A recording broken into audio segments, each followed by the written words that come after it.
जब हमें बताया जाता है कि हम इतने साल मुगलों के गुलाम रहे, अरे ये तो जो सिलेबस में पढ़ाया गया है वो झूठ है। हमें कभी ये क्यों नहीं पढ़ाया गया कि हमीर सिंह ने, महाराजा हमीर सिंह ने मोहम्मद बिन तुगलक को 6 महीने बंदी बना के रखा? ये चैप्टर में कहां है? कौन सी टेक्स्ट बुक में ये पाठ है? महाराणा कुंभा ने खिलजी को महीनों कैद में रखा। हमें क्यों नहीं बताया गया कि महाराणा सांगा ने दिल्ली के सुल्तान इब्राहिम लोदी को खटोली के युद्ध में पराजित किया और बुरी तरह पराजित किया? हमें 7वीं सदी क्यों नहीं गिनवाई जाती जब बप्पा रावल ने मोहम्मद बिन कासिम को ईरान तक दौड़ा दौड़ा के मारा था? ये सब हमें नहीं पढ़ाया जाता। हमें तो पढ़ाया जाता है कि भारत में मुगलों का राज था, तो जबकि उनकी सल्तनत तो भारत की सल्तनत नहीं थी, दिल्ली सल्तनत थी। यानी कुल मिलाकर दिल्ली के इर्द गिर्द राज करते थे। भाई महरौली से यमुना तक जमाने की आप बात कर रहे हैं, उस वक्त अगर आप महाराष्ट्र की तरफ देखें तो छत्रपति शिवाजी महाराज का डंका बज रहा था, उनकी तलवारों के आगे किसी की मजाल नहीं थी आके खड़ा हो जाए। अगर आप साउथ की तरफ जाएं तो वहां की एम्पायर जो थी, जो वहां के राजा थे, वो बड़े मजबूत थे। राजस्थान कभी ये पूरी तरह ले ही नहीं पाए, गुजरात की तरफ ये पहुंचे ही नहीं। हम कहां की बात कर रहे हैं? क्या मजाक है ये? कौन सी सल्तनत और कौन सा मुगल साम्राज्य? जब हम एक वर्ड यूज करते हैं ना, the Mughal of music, the Mughal of this, the Mughal of business, पहली बात तो ये सोच बदल दीजिए, क्योंकि ये सिर्फ भगोड़े थे और ये बाद में लुटेरे थे। इनकी तीसरी कोई पहचान नहीं है। भगोड़े और लुटेरे, तीसरी पहचान जो दी है वो इस देश ने दी है और हमारी नपुंसकता ने दी है, क्योंकि हम चुपचाप सुन गए और सह गए। महरौली से यमुना, यही सल्तनत है। इसको आप जो कहना चाहें कह लें। मैं एक किस्सा पढ़ रहा था और आपने तो फिल्म भी करी है, उसमें जो संजय दत्त का किरदार है, वो जो किरदार है वो एक ऐसे व्यक्ति का है जो वाकई असलियत में था। भुज में जी, जो वाकई असलियत में था। रणछोड़ दास पग्गी 1965 और 1901, ये देश की जनता को पता होना चाहिए, देश के युवाओं को पता होना चाहिए कौन था रणछोड़ दास पग्गी। रणछोड़ दास पग्गी वो व्यक्ति था जिसने 65 और 71 की लड़ाई में भारतीय सेना का मार्गदर्शन किया। और जो पग्गी नाम दिया है क्योंकि वो पग पहचान लेता था, कितने ऊंट गए हैं, कितने लोग उस पे गए हैं, इसलिए उसको नाम पग्गी दिया गया।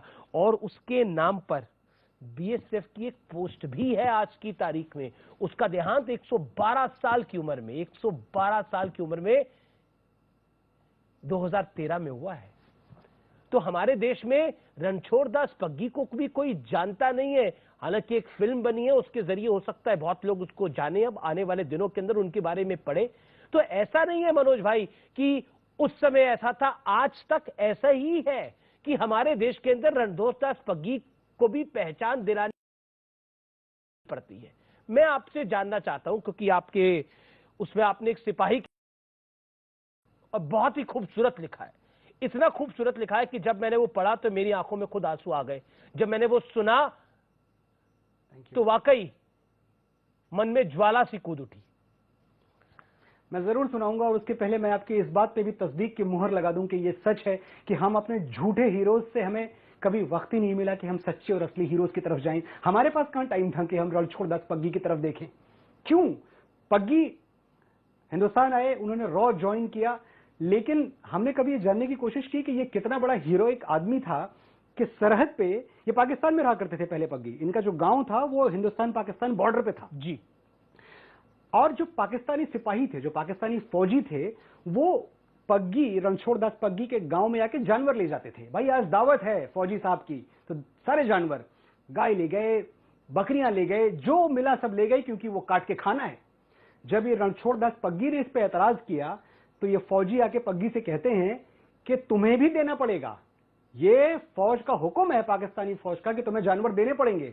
पग्गी ने कहा हमने देवी मां की सौगंध ली है कि हम मासूम जानवरों की बलि नहीं देंगे। इस बात पे बात बढ़ती है और वहीं अनेकों पाकिस्तानी फौजियों को अपने फरसे से परशुराम की तरह पग्गी काट के फेंक देते हैं। तब उनको पाकिस्तान छोड़ना पड़ा। हमें यह कहानी नहीं पता है कि एक आदमी अपनी कौल का, अपनी कसम का, अपने वचन का, अपने धर्म का इतना पक्का था कि मैं जानवरों की बलि नहीं दूंगा। उसके हमने नहीं, पग्गी के बारे में कभी नहीं जाना।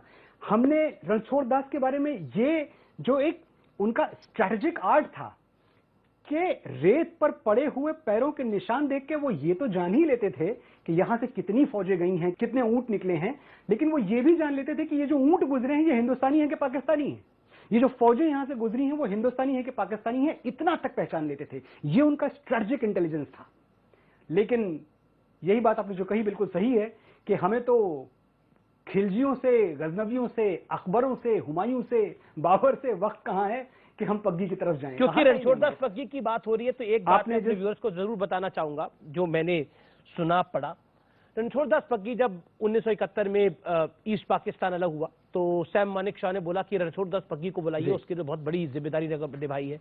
तो हेलीकॉप्टर पे वो गए और हेलीकॉप्टर में उन्होंने एक पोटली, हेलीकॉप्टर भेजा गया उनको स्पेशली लेने के लिए। हेलीकॉप्टर में एक पोटली थी, तो पोटली में सैनिकों ने बोला खोल के दिखाइए इसमें क्या है। तो उसमें 2 रोटी, नमक और प्याज था। उसने बोला 1 रोटी उनके लिए लेके जा रहा हूं, 1 अपने लिए लेके जा रहा हूं। तो ये खूबसूरती थी रणछोड़दास पग्गी की। मुझे लगता है कि 112 साल वो रहे और उन्होंने भारत माता की सेवा करी। जिस तरीके से वो कर सकते थे उनको हम सलाम कर सकते हैं। आजादी के इस दिन पर उस व्यक्ति को जरूर याद करना चाहिए जिसने 65 और 71 की लड़ाई हमें जितवा दी। यानी उसमें उनका योगदान रहा। वो योगदान बहुत लोगों ने जितवाई लेकिन उनका बड़ा योगदान रहा।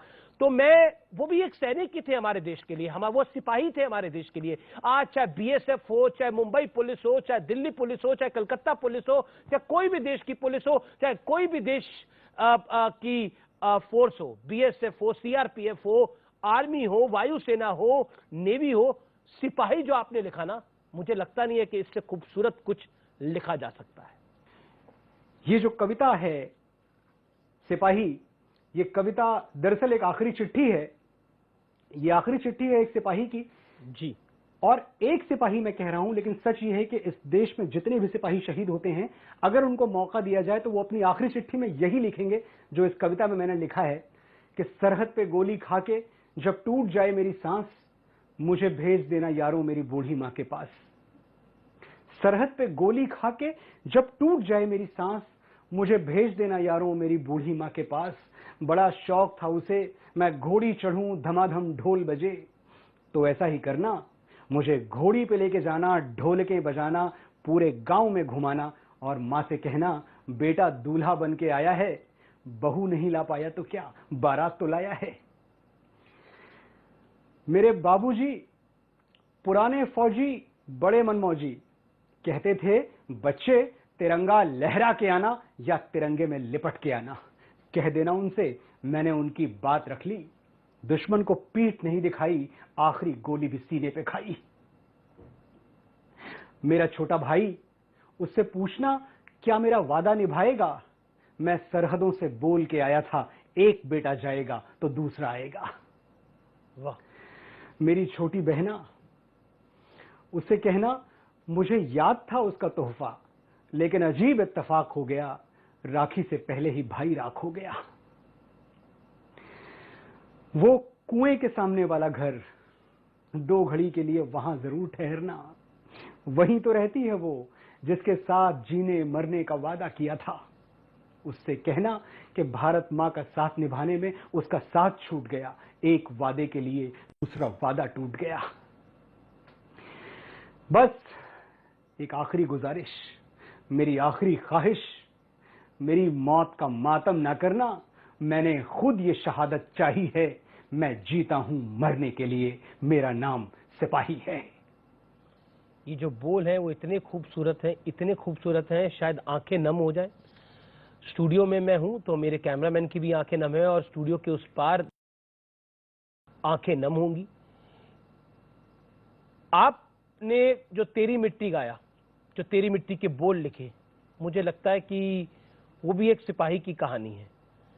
चाहे वो अभी आपने शेरशाह में जो आपने शब्दों को लिखा या फिर भुज में आपने एक गाना लिखा, मुझे लगता है कि वो सब कहानियां हैं। आप गुनगुना दें अपने तरीके से। ऐ मेरी जमी अफसोस नहीं जो तेरे लिए 100 दर्द सहे, महफूज रहे तेरी आन सदा, चाहे जान मेरी ये रहे न रहे।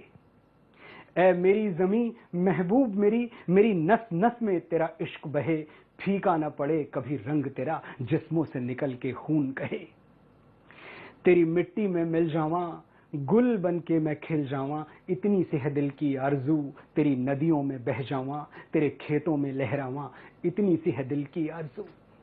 कि सरसों से भरे खलिहान मेरे जहां झूम के भंगड़ा पा न सका, आबाद रहे वो गांव मेरा जहां लौट के वापस जा न सका।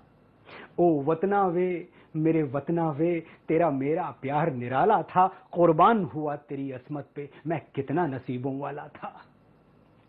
ओ हीर मेरी तू हंसती रहे, तेरी आंख घड़ी भर नम ना हो, मैं मरता था जिस मुखड़े पे कभी उसका उजाला कम ना हो।